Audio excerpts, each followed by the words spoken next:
Praise the Lord. I'm Kirtana, a third year MBBS student. I thank God for giving me this opportunity to share my testimony with every one of you.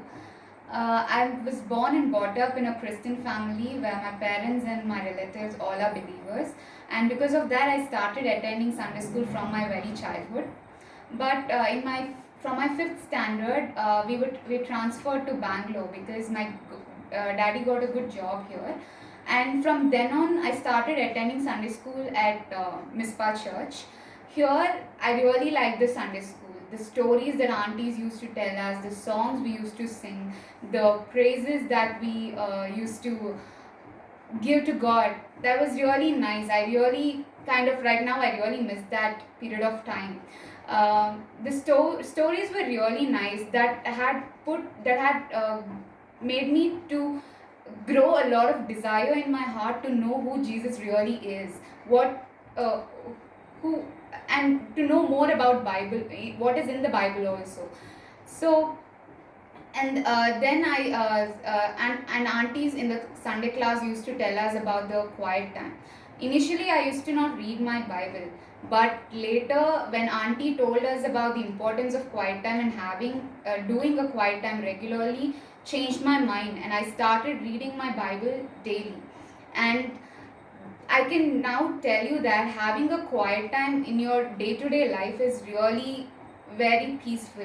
That moment of time that you spend with God in silence is really comforting to your heart. And later on, on one Sunday, Auntie was telling us about the story of Esther. I really liked the story of Esther, and I wanted to know more about Esther and what her history was. So I told my mom about the story that Auntie told, and I asked her to tell me more about Esther.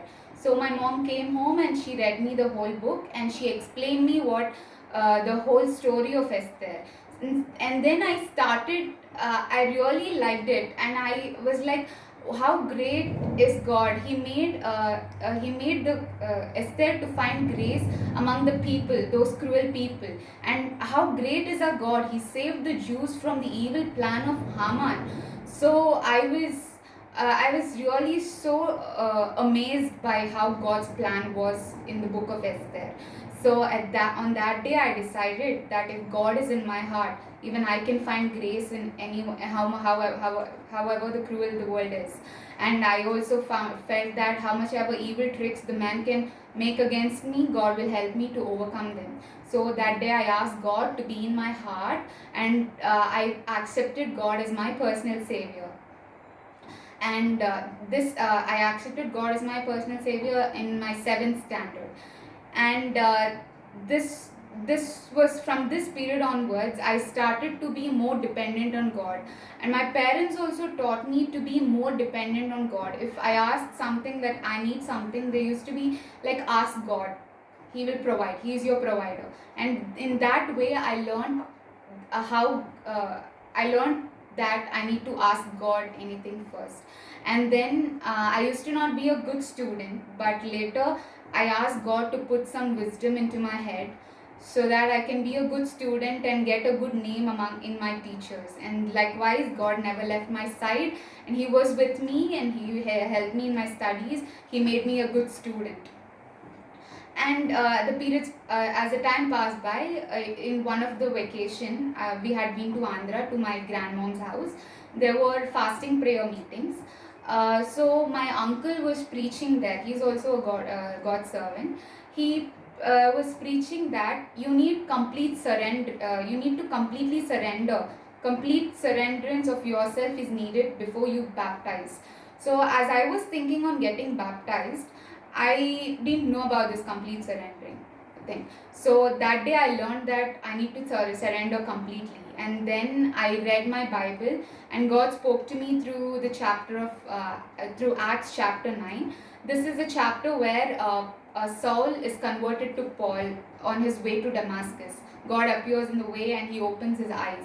So that was really amazed me, like how God changed that stone-hearted man into His apostle. That was really great. So at that point of time, I repented for my sins. I asked God for my forgiveness for all my sins, and then I repented and I decided to take baptism.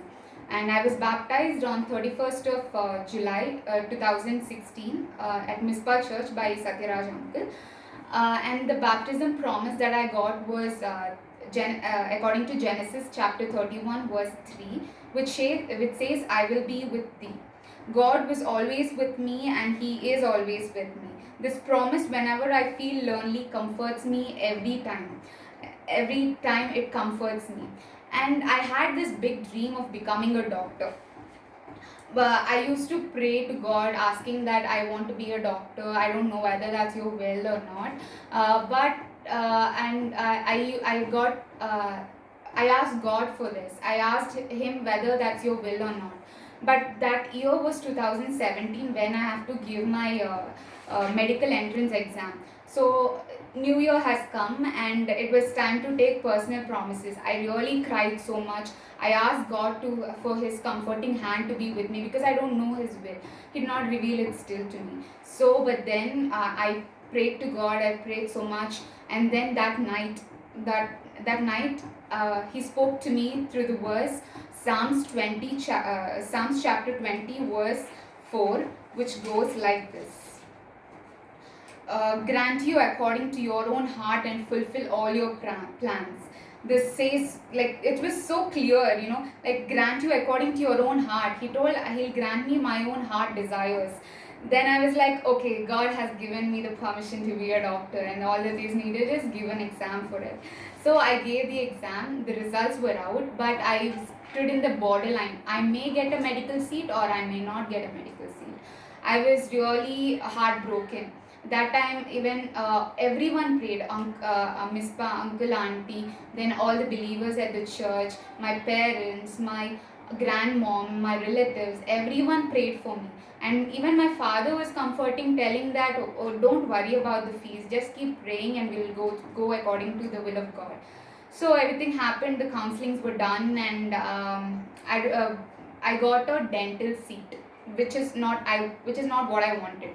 So I was like, okay, maybe this is the will of God. Let me go ahead. I got through the counseling. I paid the fees. I gave all my documents, and the final thing was that night. I came back from the college after submitting everything, and that night there was a new college in the website.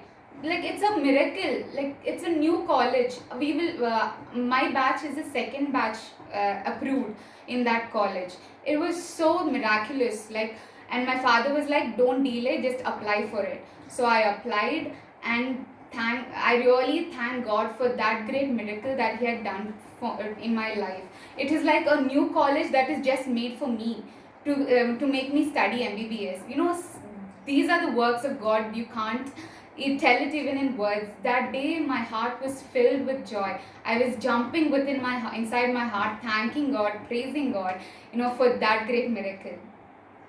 So, and then all the formalities were done, all the documents were submitted. That then after a few days, I need to go and report to the college. My college where I'm studying right now is in Mangalore.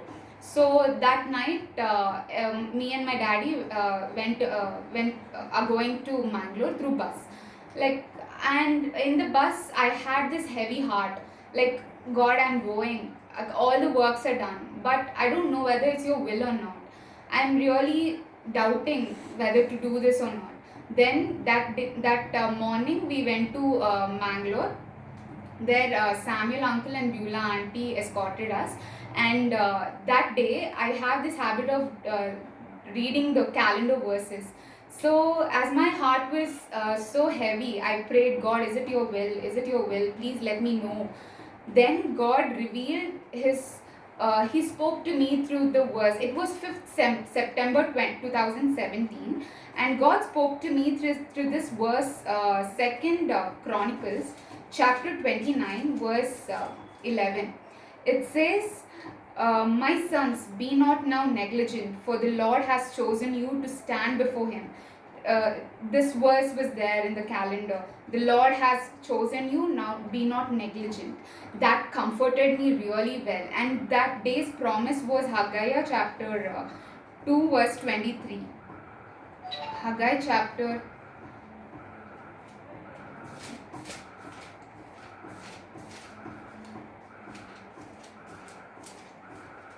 Haggai chapter 2. Yeah, chapter 2, verse 23, it says, the last portion, for I have chosen you, says the Lord of hosts. This was there on the calendar on that day, and this boosted my confidence like anything. So God says that He has chosen me and I should not neglect. So that moment I told my parents and my father, like the way how God spoke to me, and then we went to the college. Everything happened so nice, so happy, and I really liked the college. I really thank God for this great miracle. I never expected that I'll go there. It was all His plan, because this happened because I asked Him for His will. His will was done. And my college, being the new college, is quite strict. It used to not allow us for outings and all. So I used to miss going to churches on Sundays. I had tried a lot. I have prayed. I have made my father write a letter. I had even went and spoke to the dean. Nothing happened. Nothing worked. But I kept on praying for it. But God, again through His miraculous works, has softened their hearts, and they increased our outing time on Sundays to 6 hours, which is enough for me to travel and come back, because the church is quite far from our hostel. It takes around 45 minutes to an hour. So it's really enough. For 6 hours is more than enough for me to go attend the service and come back. I really thank God for giving this great by helping me. Then God helped me in every walk. Like He helped me in my exams. I passed my 2 years also. He never left my side. The God we believe in will never leave our hands. This is what I had learned, and I'm still learning also. Sometimes I may fall short of faith, but I again stand up by thinking that how God was with me through shortcomings in my life that I had seen, and there's a lot more for me to see. And I had learned that if we keep God as our first priority, nothing is impossible to us. Even the most toughest thing will be made very, very easy for us. And I regularly keep asking for God to do His will in my life, because, and I tell God that if I get a big prize, like a big cash prize or big golden prize or something, but if it is not your will, I don't want that. I just need your will to be done. Even if it is the smallest gift, but if it is your will, you'll convert it into a big amazing prize for me, because I have so much faith in Him. And I would like to tell this thing: the God whom we believe in will never leave the side of us. From the very childhood, this is what I learned, and I'm still learning about Him. So I thank you. Praise the Lord.